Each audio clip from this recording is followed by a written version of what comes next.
Hello, and welcome to this presentation by the Federation for Children with Special Needs. It's entitled, What is a SEPAC? SEPAC. And the answer is a Special Education Parent Advisory Council. I'm going to be describing images on these slides as we move through the presentation. I'm going to begin with this title slide. All slides in this presentation have a white background with a navy blue bar at the top and another at the bottom. Unique to this page is a thicker navy blue bar at the bottom on which is written informing, educating, empowering families. It includes our phone number, 617-236-7210, our web address, www.fcsn.org,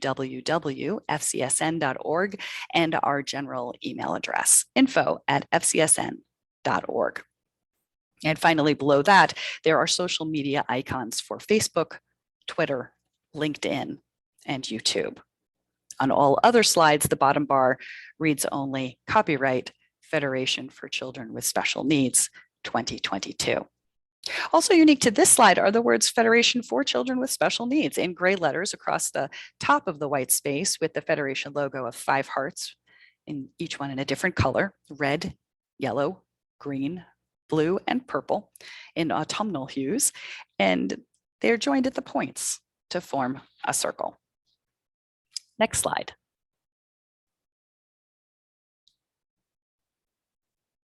What does a SEPAC do? On this slide, we see 2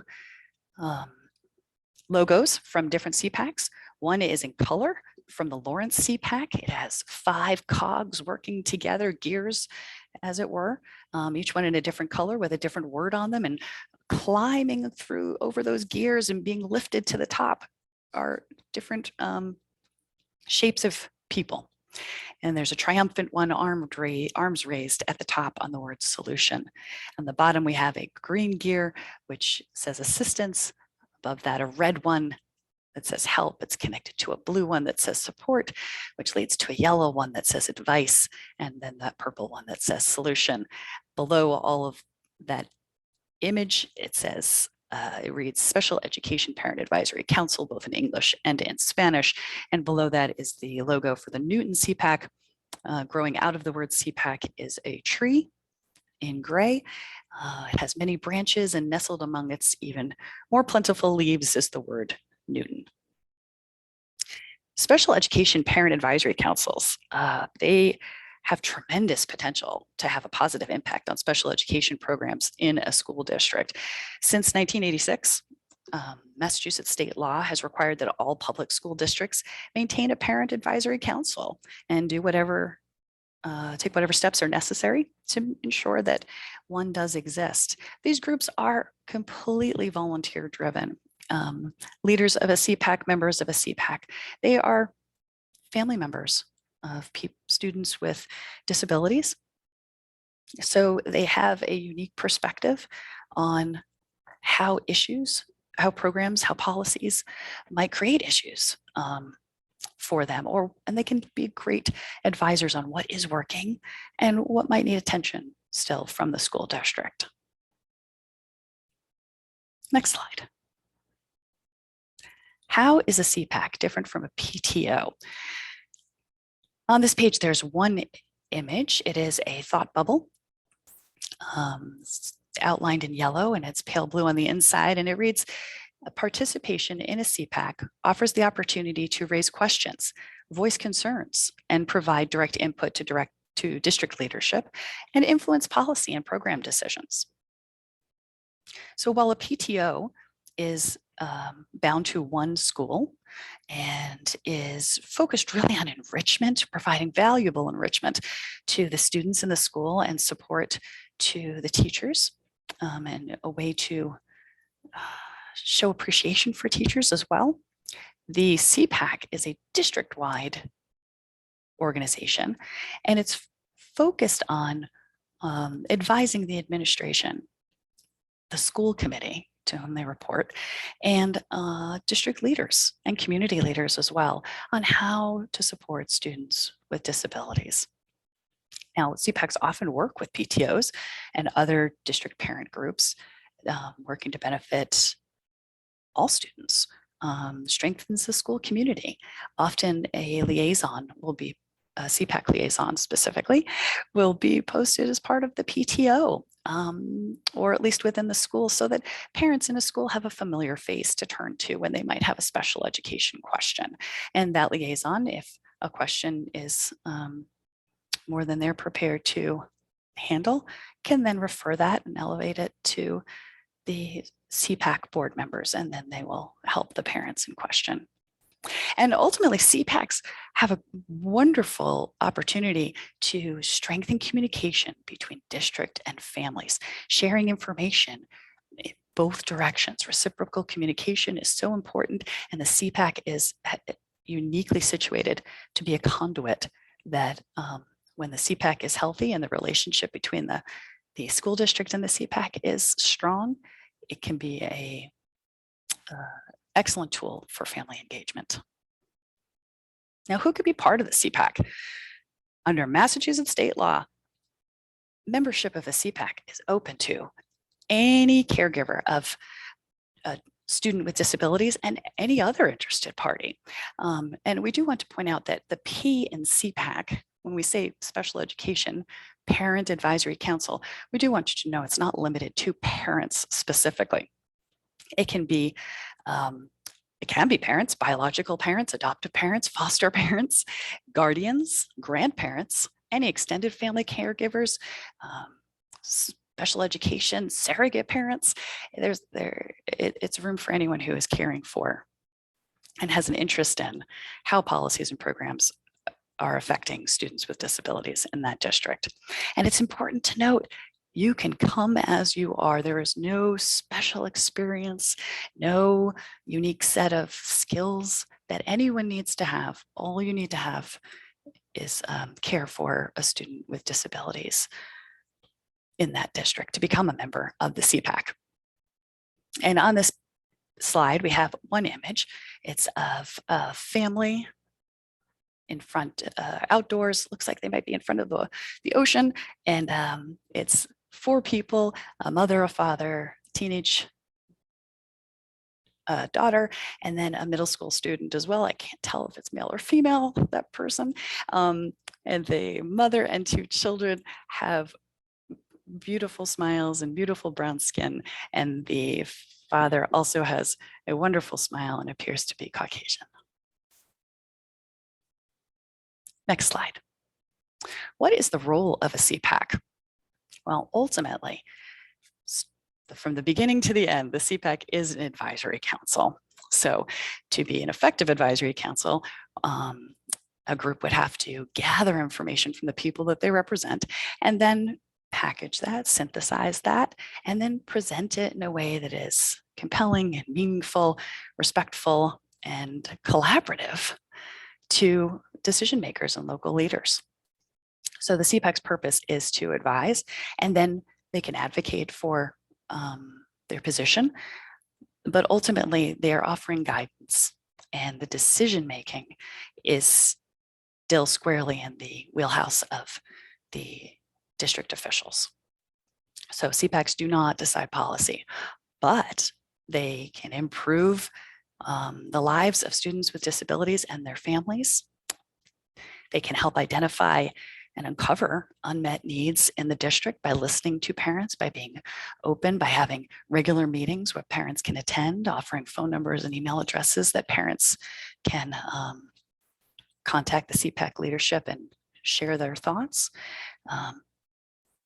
They also help shape the development of programs, services, and policies. And that ultimately can improve district culture, because if a SEPAC and a school committee can find ways to collaborate effectively, it becomes a model for how the school district can work with other parent organizations and other communities to improve the lives of students. And by providing meetings and educational workshops, ultimately families become educated and empowered. And those workshops can also provide valuable PD for educators. On this slide, we have one image. It's a flyer for Wear Yellow for SEPAC Awareness. It was an event Friday, November 19th. And it says that embracing and celebrating neurodiversity does not happen overnight. It features some students, some children playing with kites, playing ball. One is in a wheelchair. And at the top of the flyer, which is pale blue, are golden clothes, yellow shirt, yellow dress, yellow pants, yellow and white socks hanging from a clothing line. Next slide. SEPAC duties under the law. This slide features the actual language from the law, which I will summarize by saying that this is a list of what the SEPAC is authorized and called on to do by the law, but it's not all that they can do. They can go beyond these steps if they have capacity, if they have interest, if they have time. But these are the three things that the SEPAC is called to do based on the state law and the state regulations. They are called on to advise the school committee on special education, the status of special education in their district. They can give updates on what's working well, what's not working so well. Often districts will provide an update at the beginning of the year and the end of the year, or sometimes in the middle if, say, an expected survey was coming back or an issue was of concern had to be elevated during the year. But usually any issues that come up are handled through meeting regularly with school officials. So usually one or two SEPAC board members will meet with a special ed director.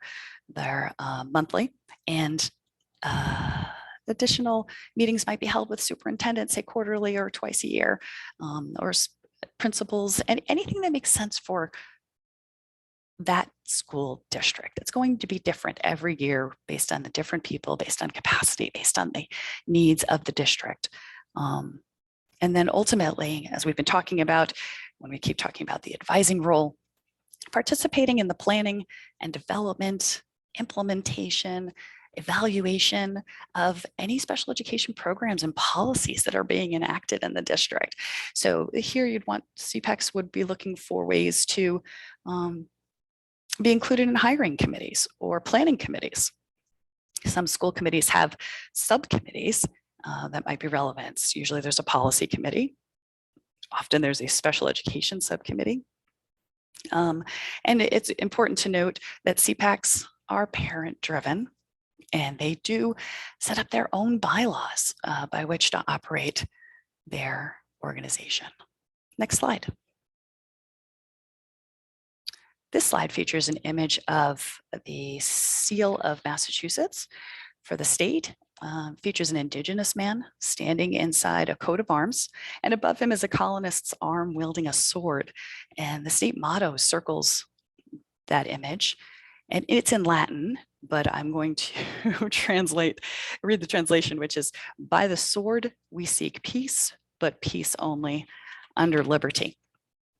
So school district collaboration, the number one set of, the first thing that comes to mind is the first way you can collaborate with your SEPAC is to support them in those duties which the law requires them to complete. So you could, the school district could support a SEPAC's requirement to advise the school committee. That might mean providing data. That might mean providing a projector. It might mean making copies. It would just depend on what the SEPAC needed for that presentation. Facilitating those regular meetings with the SEPAC monthly, quarterly, whatever it is that the district administration has agreed to do, and making sure that the administration knows why it's important to include the SEPAC in those and create opportunities for them to join in on those planning committees and hiring committees and subcommittees, because that is where they can participate in that planning, development, and evaluation of policies and programs. And then, according to the law, the school districts are required to provide assistance to the SEPAC operations and activities based on your resources, obviously. A good example I give people is if the SEPAC has a flyer that they need translated into 5 languages in 2 days, for some districts that might be reasonable. Other districts, it's not possible.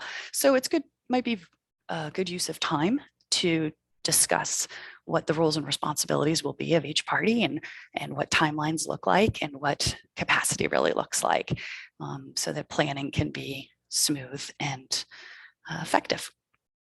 And every district, according to the law, is required to ensure that a basic rights workshop is presented to families. And that's done by collaborating with the SEPAC. One way to fulfill this obligation is to work with MASPAC. Federation has a department for supporting SEPACs, and we offer 3 different workshops on basic rights, and they each touch on different types of issues. So the district and the SEPAC can work together and determine which one would be the most appropriate at this time. Next slide. So when families are looking for their SEPAC, if that's you, you can usually find a link to the SEPAC on your school district's website under special education, or it might be called student services in your district. Also on Facebook, if you Google Special Education Parent Advisory Council under your town, so town, and then SEPAC, or your town name, and then Special Education Parent, but usually by the time you get to parent, you'll find the SEPAC. But there are a few SEPACs who have chosen not to use the name SEPAC and might have something else, in which case you can contact us here at the Federation, because MASPAC, that organization that supports SEPACs I just mentioned, MASPAC does keep a database of SEPACs, and we'd be happy to share the contact, help connect you with your local leaders. You can just email us at MASPAC, MASSPAC @fcsn.org. Next slide. Which brings us to these resources. So the United States Department of Education put out a guide to local special education parent advisory councils, which our MASPAC was a part of shaping. And the end result is an excellent guide called Advocacy in Action. You can find that at cpacguide.parentcenterhub.org. There is MASPAC, which I will talk a little bit more about in just a moment. And then there's guidance for special education parent advisory councils, which was also shaped by MASPAC and in partnership with the Department of Elementary and Secondary Education here in Massachusetts. To find that guide, you would go to doe.mass.edu/sped, SPED, /PAC, PAC. And I want to just take a moment to let you know about the MASPAC membership that is available for SEPACs. It offers great support to both district and SEPAC leaders, helps you increase family engagement, offers one-on-one support by email, by phone, by Zoom. There's also a SEPAC toolkit and opportunities to connect with other SEPACs via Facebook groups. There's that annual basic rights workshop I mentioned, that's free with membership. There's also significant discounts on additional workshops if you wanted to offer additional high quality workshops through the Federation. There are trainings for SEPAC members. There are live trainings, asynchronous trainings. There's a new SEPAC officer orientation that helps get new SEPAC board members up and running. There's SEPAC Summer School, where SEPAC members can come together for an hour a week and discuss some important topics, but in digestible sessions.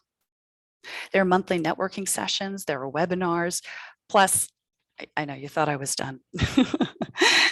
You can also send up to 3 people to our Visions of Community conference, a SEPAC parent, a district educator, and a youth with disability who's at least 14 years or older, to partake in some just incredible content. It's always relevant, always, it's in multiple languages. There's translators, there are, it's very accessible for families, for educators, and it always brings new ideas to the table, solutions, strategies, tips. There's a lot of, MASPAC offers a robust set of services for SEPACs. Next slide. And that brings us to the end of the presentation. I want to thank you for joining us. Again, if you have any questions for us, you can email us at info@fcsn.org, call us at 617-236-7210, or visit our website at www.fcsn.org. And you can find us on Facebook, Twitter, LinkedIn, and YouTube. Thank you.